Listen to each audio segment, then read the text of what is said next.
My name is Ashley, and this is Let's Talk Dispatch. I do.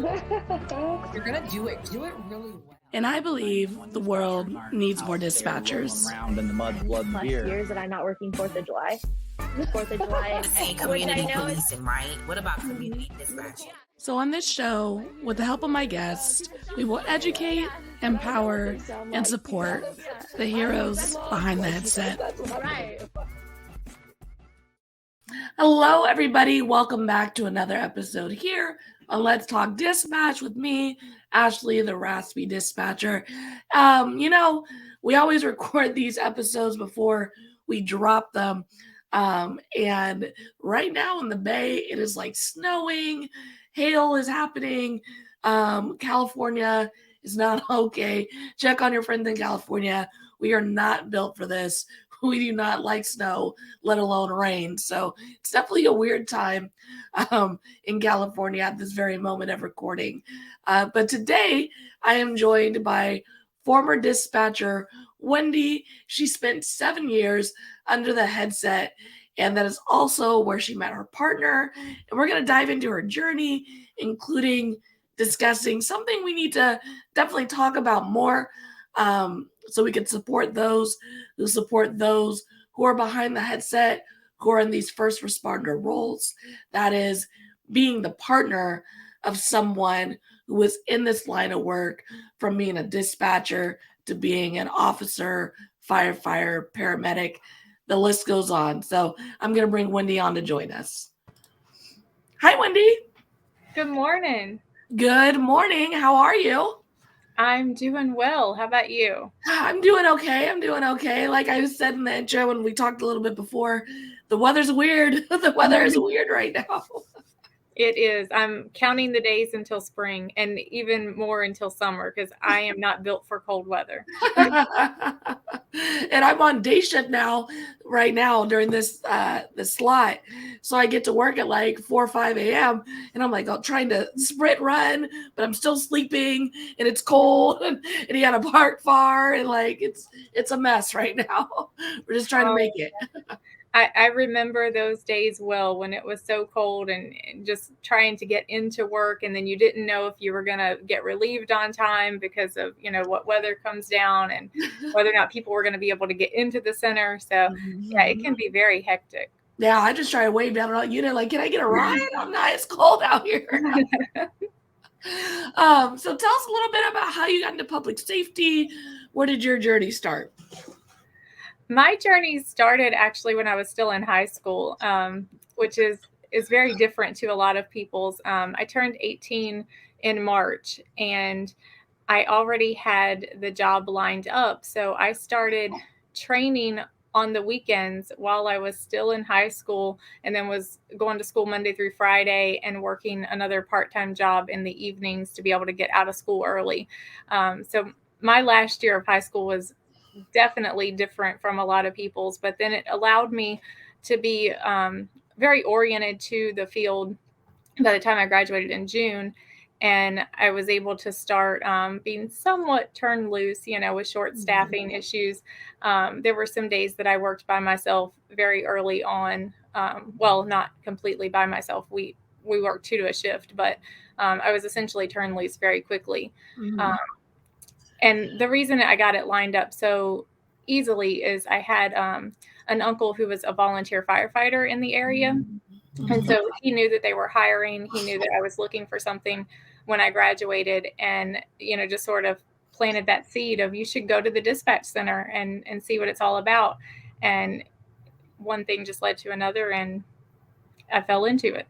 Yeah, that's such an awesome experience, I would imagine, especially in high school, like, listening to calls or even just going to training on weekends. Like, I think the great thing about this job, one of the great things about this job is it is entry level, meaning you don't need to go to college. You can come straight out of high school in most dispatch centers and get on the job training and get into a career with some stability and some security.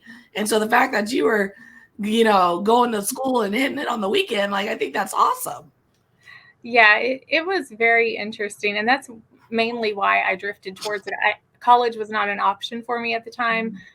mostly because of financial reasons. And I really wasn't in a place where I wanted to move far away from home. So it was, that job that offered the stability and good pay, for an 18-year-old that didn't have any other strings attached at the time, and was like, 10 minutes from home and in the community that I grew up in. So those were all good selling points for me. Yeah, for sure. So what was it like in the beginning for you? Like walking across the stage into your comm center, taking, life-changing calls. How did that look for you as an 18-year-old? I had no idea what I was really getting into. I had heard my uncle's pager going off when, he would be at family events or dinners. And so I knew that he was responding to emergency type calls, but I don't think at that young age it really clicked with me what that looked like and what that experience would be for me coming into it. So I say I was very naive in the beginning. Of course, it was exciting. It was like an adrenaline rush, stepping into a role where you're literally holding people's lives in your hands, learning how to do EMD instructions for different types of medical emergencies, putting helicopters on standby, having these really large incidents, because I had a lot of really bad calls within the first couple of years that I was on the job. Calls that I didn't know at the time were going to affect me the way that they did. So it was a lot that just kind of came at me at once. And, I was very young and able to roll with the punches and pretty resilient there for a while, of just being able to go with the flow and figure it out. We were short staffed, so I was working a lot of days, even as a part-timer. I was working a lot more than some of the full-time staff, even depending on the week and during the summer when people wanted to take all their vacations and stuff. So yeah, like I said, I rolled with it and just kind of kept going until I got to a point where I couldn't. And that for me was about 4 years in. And do you think that when we look at the state of, first responders and how much of the culture has been shifting to acknowledging the fact that we're taking tough calls, we're responding to hard things, departments are more peer support, we're more acknowledging like, this is a thing, we need to talk about it, it's a reality. Do you think at the time that you started your job at 18 that was a conversation that was brewing, or was it still very much, we're just going to sweep that under the rug and keep pushing forward? I think it was not necessarily swept under the rug, but I was in a very rural community, limited resources in a lot of ways.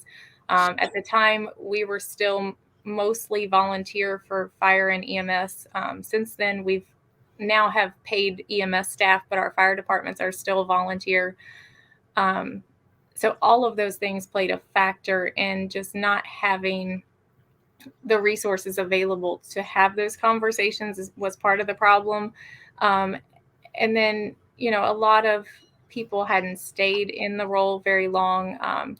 The first supervisor that I did have, she is actually still in that center today. She's so close to retiring. Like, she's dabbling with the idea. Thinking about it, wondering. She's got like 30 some years at this point. So, with all the changes that are coming down, and especially with, the video calls and stuff now that are coming in, she's starting to really think it's time for her to go. But other than that, a lot of people don't tend to stay in the job long enough. Even in such a small center, I've seen a lot of people pass through and only stay like a year or two, and then move on to other things. So I don't think there was enough of a constant to have those conversations either. And I couldn't see some of that at the time when I was really in it. But this has been, several years since I got away from the field and have just been a spouse of someone who's still in it. I've been able to reflect and really think about these things more. And I've done some research on my own as part of a master's degree program. I'm now also a certified peer recovery specialist, and I also train certified peer recovery specialists in the state of Virginia. So I've had a lot of other experiences now that have made me really look at it differently than I did then. And I think we always had the potential to talk about it. We just didn't make the time for it, is maybe the best way to put it. Totally. It just wasn't a priority.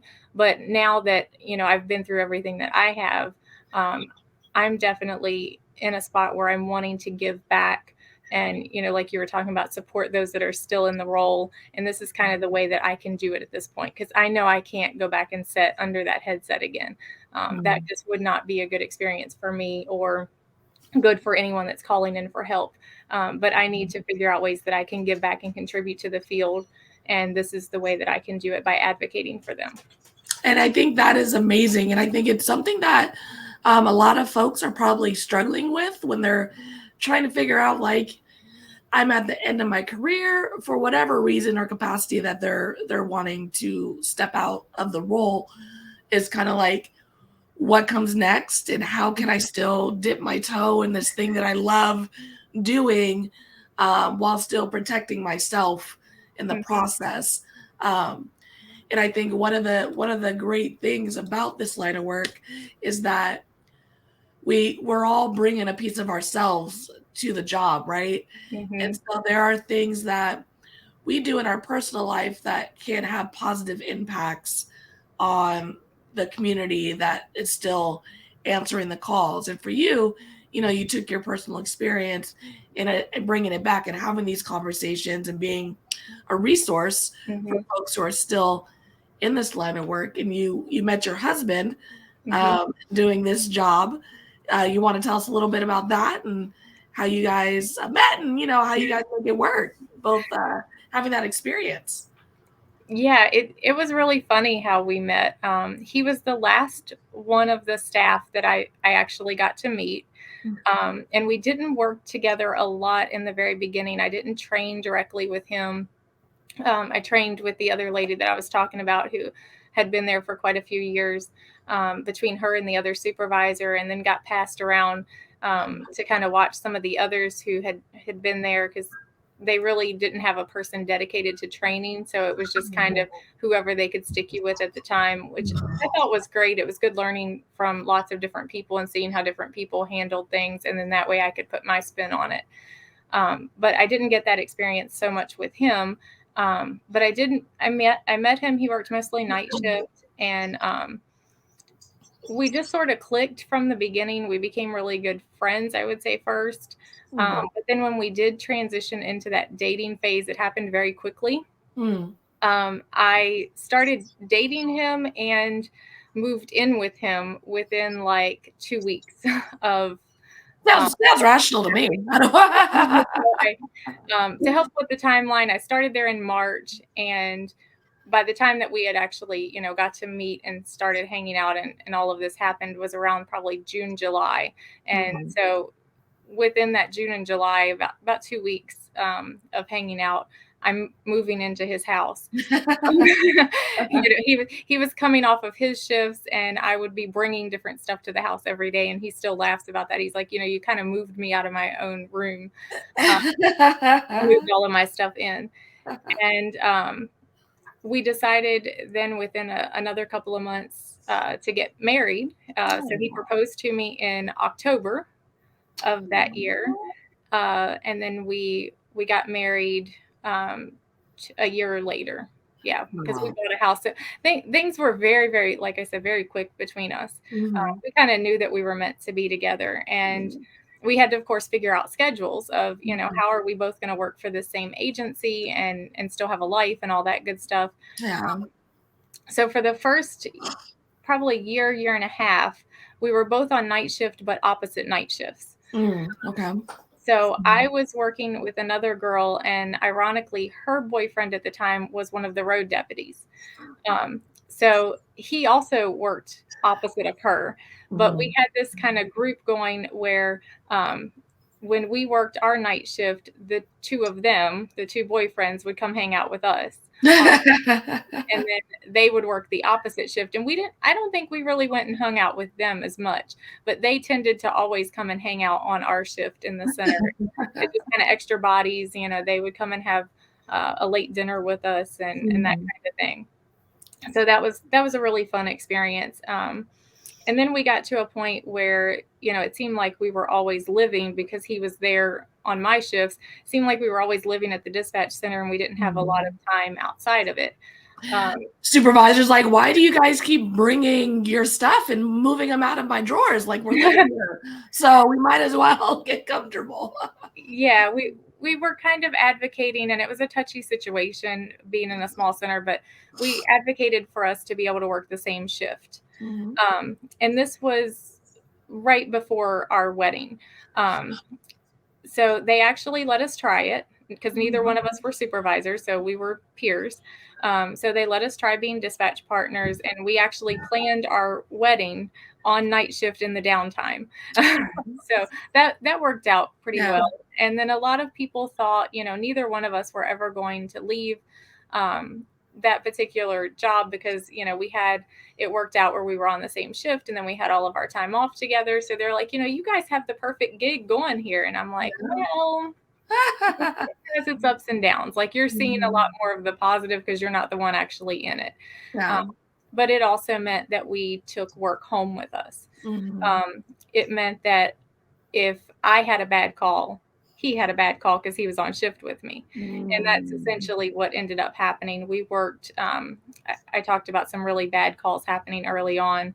We worked 3 really bad calls together, including one where a child died in a fire. And that one was kind of my breaking point. I knew the family very well. I had grown up in that same community, so I knew them. When I answered the phone that night, the voice was familiar, and things just really started falling apart from there. We did a debriefing, brought in a CISM team, and I remember going to the parking lot of where that debriefing was held, and I couldn't even get out of the vehicle. I sat there and I was like, it's nice that they're providing this for us. I just can't go in. Like, it was just too much, too close to home, to everything. So that was really when I started thinking about making a change and getting out of the field. I ended up not getting out of the field right away, though. I switched agencies to the Park Service and did that for another year before I actually ended up leaving. Okay. So I think that something to touch on in your story is that the aspect of dispatching in smaller towns, or even just towns you grew up in, the likelihood, or just living where you work, right? So the likelihood of you taking a call from someone you know, or someone who's familiar to, or even the barista at your Starbucks, like these people you personally see daily in your city, or the people you've grown up with, family, things like that, are calling for emergency services, and you're just at work, and you just have to take the call. And I don't know if a lot of regular folks, citizens, realize that we are humans as well, and we have relationships with our community, and that does happen. We do sometimes have to take phone calls with people we care about, people we know, or people we have this weird familiarity with because of where we work and where we live. And you just have to, get through it, or wait till you're at a safe place to pass it off, because you can't just put someone on hold during a crisis, right? Exactly. Especially when you're working in small centers where that first one I was at mostly was 2 to a shift. Occasionally you would have a third, but it was normally just the 2. And then when I went to the Park Service, that was 1 person to a shift, except during like really busy months. Like in October, it's tourist season, the leaves are changing. So they tried to have more than 1 person on during those days. But the rest of the time it was a 1-person gig. So yeah, it was all on you. Exactly. And then I would imagine, like, when I take a cuff call, my partner isn't in our line of work at all.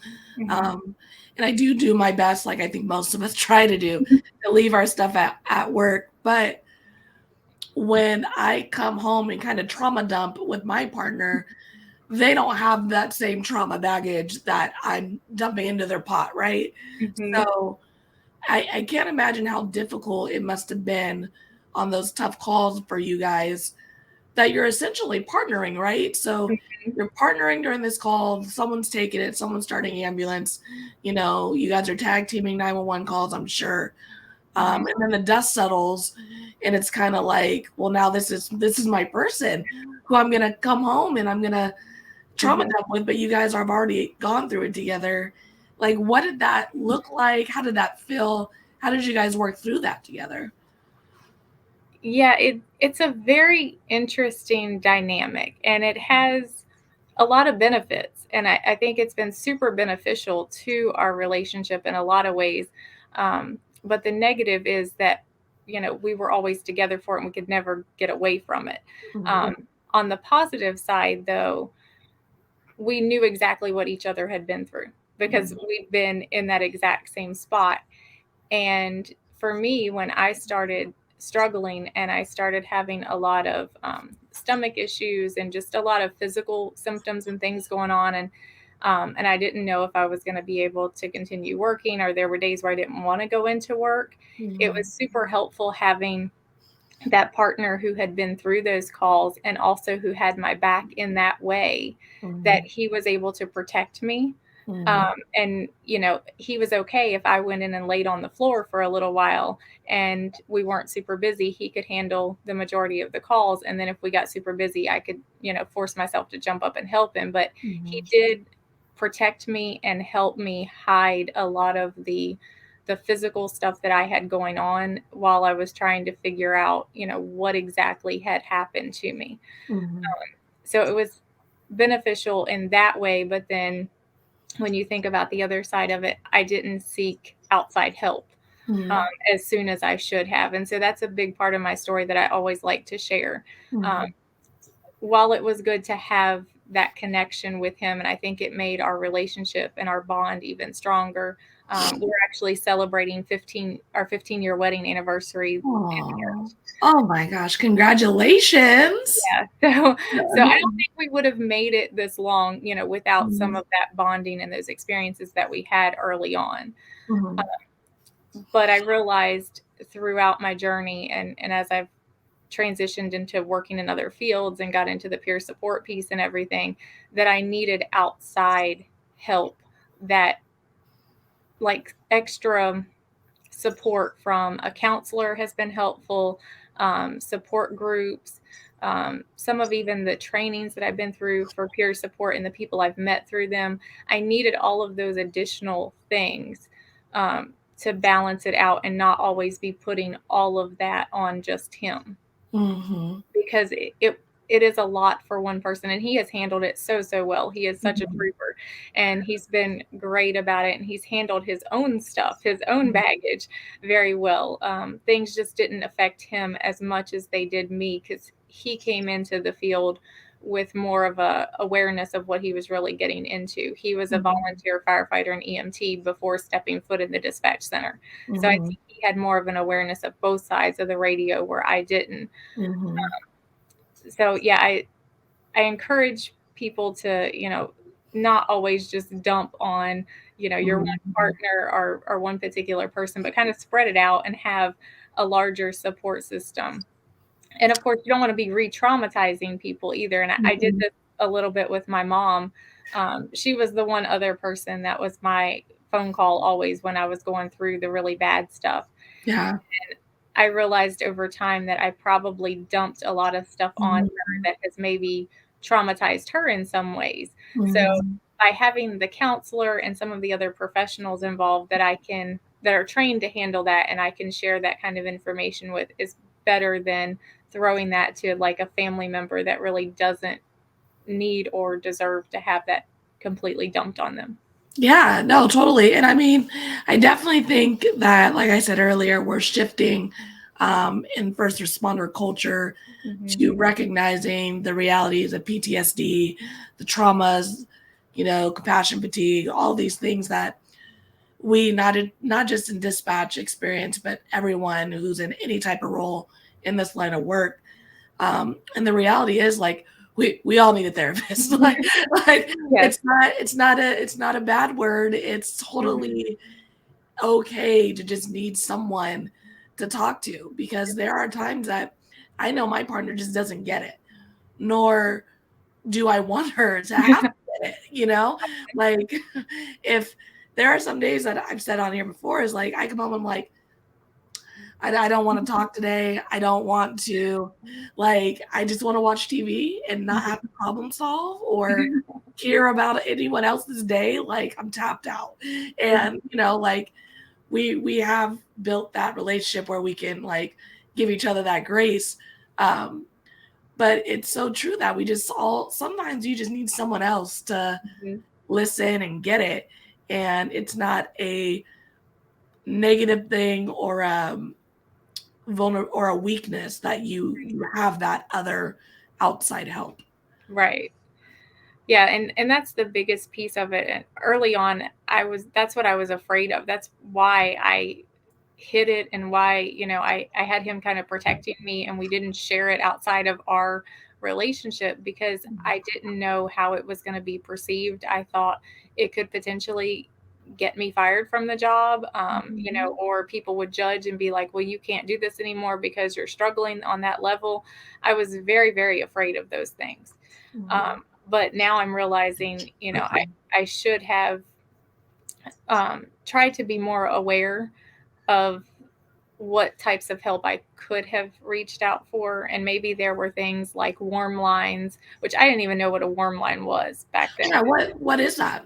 Tell us a little bit more about it. So a warm line is not exactly like a crisis line. Like 988 is a crisis line. And you're in a higher state where you need more direct levels of care, and connected to resources on that higher level. But a warm line is kind of like a step down. In Virginia, we have one that's run by a peer-run organization. So everyone that answers that phone is a peer recovery specialist. They've been through that training, the same training that I have and that I also teach the curriculum for. And they're just basically there to listen to what's going on, help you brainstorm. They're not trained counselors or therapists by any means, but they're a peer that has been through some type of lived experience with mental health, substance abuse, trauma, eating disorders, a variety of things. And they're going to help connect you with resources and brainstorm some options, but not like solve the problem for you. It's just kind of like a sounding board. It's completely anonymous if you want it to be. You don't have to tell them your name, your location, which is really awesome, because sometimes people don't want those things documented. I know I certainly didn't when I was in the heat of some of this stuff. So it's very helpful just to kind of get it off your chest and share it with somebody in that way, and then just be able to hang up the phone and go back to your life, if that's all you're needing is a sounding board kind of thing. Yeah, no, I've never heard of a warm line either. I think often, like, when we're talking about 911, we're like, emergency. We're in the middle of the emergency. What's the resource?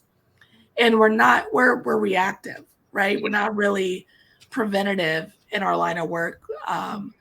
And so the idea that we do have these resources out there, for me, kind of gets missed, because usually when I'm answering a call, we're in the middle of the emergency, or they may very well be in this warm line avenue, but I'm more like, you're calling 911, you're in the emergency. How can I help you in an emergency situation? So yeah, having access and knowledge of these more preventative resources, I think, is amazing for us and for citizens.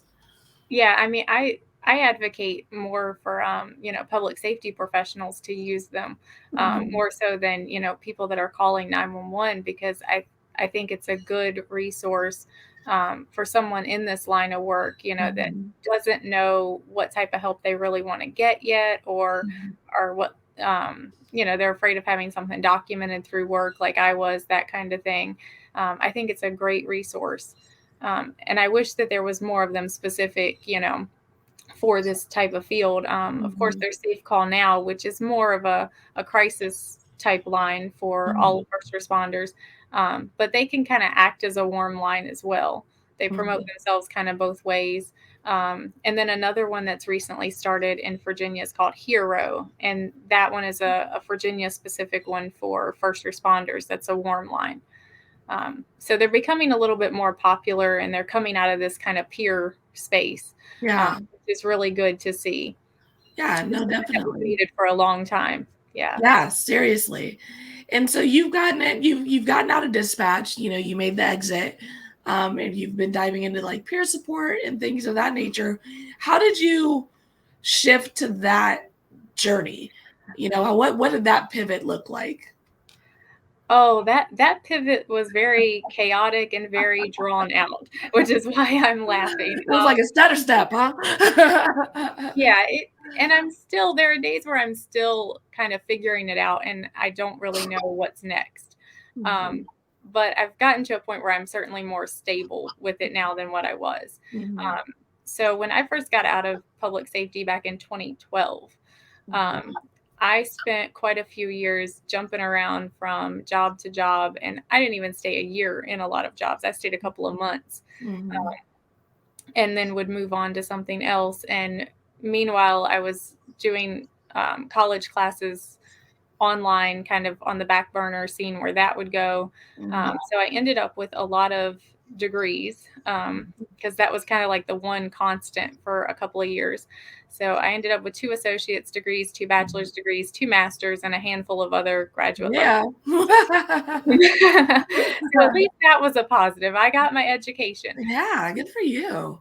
I joke that some people, put a lot of money into different forms of recovery. Mine was in student loans to get the education out of it. And now I'm figuring out how to pay back the student loans. I hear that. We in the same boat. My little 2 master's degrees. I feel it. Yeah. So it has its downsides, but on the benefit side, it was good to have the different exposure to some different fields. I did a lot of research for especially the first master's. I focused my thesis on dispatchers and PTSD. And then that ultimately led to me finally taking the leap and getting help from a professional psychiatrist and getting diagnosed. So that's where that came in. And then at the same time, I'm trying to figure out what I'm going to do for work. Once I've went through all of these changes, and there's not a lot of opportunities for someone with 2 masters really in my hometown, especially not in criminal justice and library science are the 2 that I have. So I started just kind of dabbling around with, what could commutes look like. I was commuting into Northern Virginia for a little while, hour and a half, 2-hour commutes one way. Those are not always ideal either, but I did them till I kind of figured some stuff out. Worked in public libraries for a while, and the opportunity for a peer recovery specialist training class came up while I was in the public library field. And so on a whim, I applied to it, and it was a new instructor. So she was offering the class for free. She had to do her first class for free. And I got accepted into it. So I took 2 weeks off from work and took her class, and it was phenomenal. It opened my eyes to this whole new field of peer recovery and peer support. And I was like, oh, this is really cool. I think I could transition from libraries to nonprofits, because a lot of peer run organizations are nonprofits. So that's kind of where my brain was at. I was making that pivot, and then COVID hit. Good old COVID. What's a hard stop to everybody? Well, it did. It put a hard stop to a lot of things, but actually it helped me out with the peer recovery stuff, because Virginia did a COVID warm line project. And so I was able to work on the COVID warm line project and get my internship hours to finish up my peer support training, and test and get completely certified. And then I was able to walk into a position doing kind of boots on the ground peer support with a nonprofit, the same one that my trainer of the class worked for. Very cool. So that's where that kind of began. But the way that they were doing peer support at that organization depended on different grants and projects they had going on. And their specific focus was on individuals experiencing homelessness and substance abuse. which neither one are really in my wheelhouse. Yeah. My story is more from the public safety side and the trauma and the mental health piece on that side. So I did that for a while, but I kind of kept looking and trying to figure out, what could really get me back in the direction working with individuals that I really had a passion for. And really, there's not a lot out there that is specific to public safety and peer support. It's a very new area. So it's kind of become more of my pet project, volunteering on the side, doing a lot of the advocacy work. And I've presented a lot of conferences and do presentations just on my story, and how, I've made different transitions and where I'm at now. I talk a lot about different evidence-based practices that I've utilized over the years, because that's a big piece of it, including the counseling, and things like tapping is a new thing that I'm getting into. So yeah, that's kind of the pet project. But I ended up professionally switching, and working for DARS, the Department of Aging and Rehabilitative Services, for a while. Okay. Which gave me a little bit more understanding of people with disabilities, and mental health and trauma can play into disabilities, and learning how to advocate for myself in those arenas, and as far as like requesting accommodations and different things like that in the professional world. So I've gained a lot of knowledge for my own journey, but then things that I can share with other people too that can be super helpful. And then my latest gig, like I told you, I don't stay places a long time, but Hey man, we only got one life to live, right? I say Right. spread it around, learn what you can, and move on. Heck yeah. I'm just, I'm always trying to better myself, and, trying to get closer to home, or, into things that really drive my passions or will keep me engaged.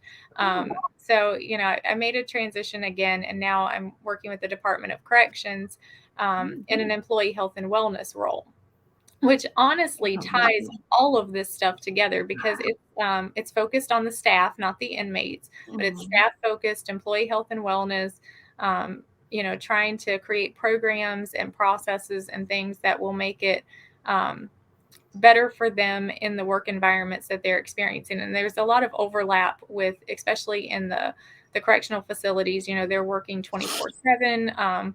They're not necessarily in a box like we were as dispatchers, but they're on a post, which is, they can't leave their post until they're relieved. So it's a lot of overlap in those ways. So I really feel like I'm starting to get to the point where a lot of it's coming full circle and making sense of why I've had all of these experiences, and they've kind of led me to this place. Totally. And so I always find it really interesting, like talking to folks, especially have moved on from dispatch, and kind of the jobs that they're stumbling in and they're finding, and like that they're utilizing their experience in dispatch, along with all the other experience they've had, and putting it back into, now for you, corrections. Which, how did you like find that job? How did you stumble upon it? Because I think one thing that a lot of folks, when they're thinking about exiting, is like, where do I even begin to look for something that fits but isn't the same, and where my experience is going to translate, Yeah. So ironically, the first dispatch role that I was in, although it wasn't a state position, they participated in the state retirement system and some of the state benefits. So I had some time in what they in Virginia call state service. And then when I've toggled back and forth between nonprofits and state jobs quite a bit. That's mostly where I'm jumping back and forth between.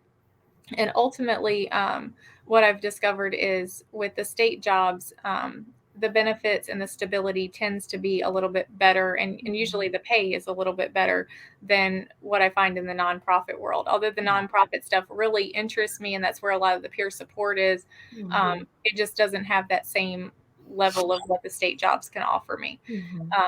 So then the position I talked about with DARS, that was a state position. So I added some more time to my state service through that position. And then this one is also that state kind of job. So it was advertised on the same website. And And I check that website pretty frequently just to kind of see what's out there and what's coming up. Same, And yeah. I have a lot of connections. I've done a lot of networking. I'm pretty active on LinkedIn. So I tend to see when people are posting that they have positions coming up or they've just opened or maybe they're getting ready to close and they're trying to get some more applications in. I see a lot of those through my networking feeds. Mhm. So that's where I found it. And it's actually a brand new team that the department has put together for this year. They saw the need because being the largest out of all the state departments, having the most employees, they saw the need to have a team solely dedicated to this with some of the issues that they're experiencing with, retention and burnout and being short staffed and employees are working a lot of overtime. They just really wanted to put some energy and focus into that. And so our team was created last year in June. The statewide director was hired in June with a program assistant, and then she advocated for regional coordinators to be hired, and I was selected as one of those and came on in November. So I'm only about 4 months into this position. It's still that new, and we're still trying to figure out exactly what the program looks like and kind of building it from the ground up, which is exciting. Very exciting, yeah. It's cool to be a part of it and kind of see what people are wanting, getting that feedback early on and kind of building it and evolving it to what's really going to be beneficial.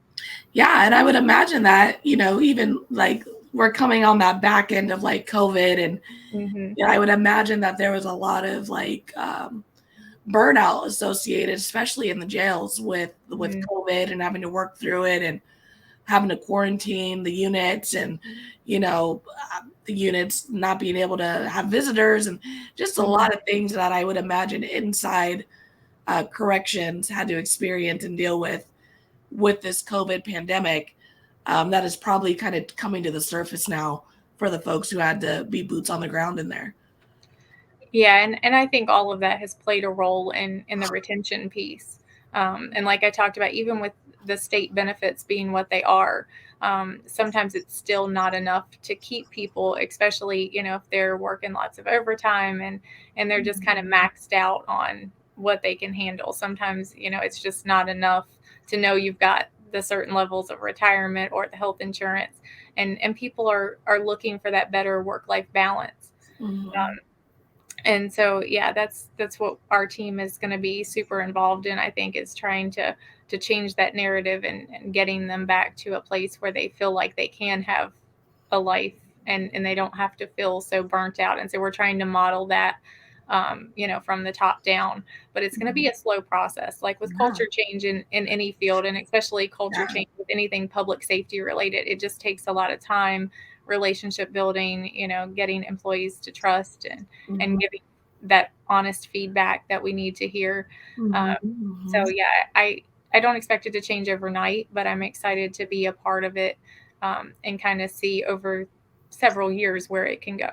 Yeah, and I think one of the realities when we talk about like peer support and counseling and things like that is if you're out there and you're seeking it, everything isn't going to be the same fit for everyone.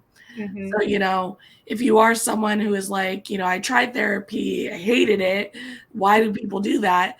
Go back, try again. It might not have been a good fit. There's tons of different types of therapy, different types of doctors, peer support group. There's different types of support out there that you can look into and find. And it does take a little work to find that right fit for you. Oh, absolutely. There's so many different, in the peer support training that I do, we call them like pathways to recovery. And so, yeah, there's many different pathways. For some people, it's certain medications or a certain type of doctor. And for other people, it might just be like a weekly support group. It's so individualized. And that's certainly been my experience as well. I've tried things on and off. Some things stick, some things don't. Sometimes what works one year doesn't work the next year. So I've had to switch it up. Just taking on this new role and kind of putting myself back in a position where I can potentially be re-triggered by certain things that are similar. I've had to add to my toolbox with some different coping skills. And so that's why I got into the tapping recently. And that's been just kind of an additional thing that I've experimented with. But do I think I'll do it, forever? No, probably for a couple of months. And then I might slack off. And then, maybe something comes up and kind of gets close to triggering me and I might go back to doing it again. I very much keep switching out what I utilize. The one constant for me, though, has been the counseling. I've transitioned out twice, but then I've went back usually within a year, just because, different things are happening. Life happens, changes happen, and I try to be as proactive about it as I can. And so when I feel like things are starting to maybe slide in the wrong direction, I go ahead and get back into those appointments and start doing them weekly. And then I transition to bi-weekly and finally monthly for a while. So yeah, it's a game where it's constantly just reevaluating, being very self-aware and figuring out what works for you. And it's very fluid, right? Like you said, one thing works for you for a little while, then you stop, and then you realize, that was helping me. I'm going to go back and do that again. And it's not. I like to think of it like when we talk about like fitness in the new year. We're like, I'm going to go to the gym 6 days a week, and if I only go 5, then I'm a failure. And I think we can easily get into that mindset. And I think we just need to be more fluid and more graceful with anything that we're trying to implement as a tool in our lives, whether it's for mental health or fitness or any type of thing we're trying to create a consistency with. We got to give ourselves a lot more grace and realize if I'm doing it one more day than I was the week before, that is a win. Exactly. Yep. Because we can only do so much, there's only so many hours in a day. Exactly. And yes, you just have to be better today than you were yesterday, and living like in the present and not focusing so much on, certainly not the past, being aware of how the past affected things, and that self-awareness is huge for me. Anniversary dates, I have to be super aware of them.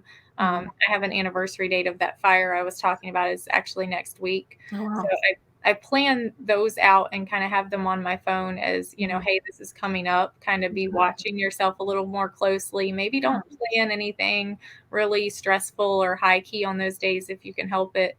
But then, always shifting between what I need to do on different days, depending on the amount of time that I have. Yeah, totally. I think that's just another little tool that we could all add to our tool belt, right? Is to be really aware of our own triggers and any preventative measures we can help us get through those moments, right? Yeah, and I talk about them now very, candidly and everything, but I'll say when I was like in the thick of it, in those last years when I was still trying to hang on to dispatching, I wasn't able to look at it this clearly. People would ask me then, what do you need or what would help? And I was just like, I don't know. I had no idea. It took me several years, almost 10 years really, because I was later getting into counseling and having a lot of those reflective sessions with the counselor to figure some of this stuff out. But it took a lot of time for me to be as reflective as I am now. It certainly didn't happen overnight. Yeah, totally. Well, Wendy, thank you so much for coming out and sharing your journey and all this wonderful information. My final question to you is the one I pose to everybody: is what advice would you give someone considering a career in dispatch? Oh gosh, that is definitely a loaded question. I don't want to be like a Debbie Downer here, but I definitely would tell them to go experience it. Like if there's a possibility for them to go sit in a center for maybe 4 hours or so to see part of what a shift looks like and have a better understanding of what they're walking into, instead of, thinking that it's going to be this job where they're going to change the world and, and think they're going to be like a superhero. I think they need to see a more realistic point of view and some of the negative stuff that comes with it. And they may not see it in 4 hours, but at least putting them in that position where they get to talk to people that are doing it and actually see it in action for a couple of hours, I think is helpful for that awareness piece of what could actually happen. So true. I think sit-alongs are invaluable. Like, go there, sit at the center a couple times if you can. It does really give you a feel of if this is something you're going to want to spend 10, 12, 14 hours, of your day doing. Yeah, because you're going to ultimately be there more than you're going to be home, it seems like, with the 12-hour shifts. Yeah. So you want to make sure that it's something that you can see yourself doing, that it's also a team at whatever center you're considering joining that you're going to jive with, just having those conversations to know that it's going to feel like a good fit for you, and that it's not going to be something that like 2 weeks in, you're going to be like, no, I don't want to do this anymore. Yeah, no, totally. So great advice. Wendy, again, thank you so much for coming on and sharing your journey with me, talking about peer support and, mental health is so, so, so needed in this line of work. And I really appreciate it. Absolutely. And I feel like we just barely touched on it too, because there's so much more that I could share. So yeah, I'd be happy to come back and do a second segment. Yay, you heard it here, guys. I'm going to hold her to it.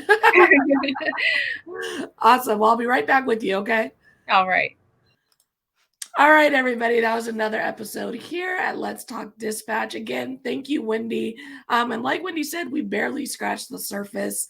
We need to continue having these conversations, be willing to be vulnerable, and realize that mental health and wellness, self-care, these are all really relative topics in our line of work that we really need to take time for each other and ourselves, because it's specific to each of us. What works for Wendy might not work for me. So really get out there and find that thing that really helps you and really adds to your tool belt. Until next time, everybody, stay raspy. Thanks for joining us here on Let's Talk Dispatch. Don't forget to hit that subscribe button and leave a 5-star review. Consider joining our Patreon for exclusive content, early access to episodes, and discounts on merch at theraspydispatcher.com. Follow us on Instagram and Facebook, and subscribe to our YouTube channel. All of these things help support the creation of more content, because the world needs more dispatchers. Thank you all again for the love and continued support, and until next time, stay raspy.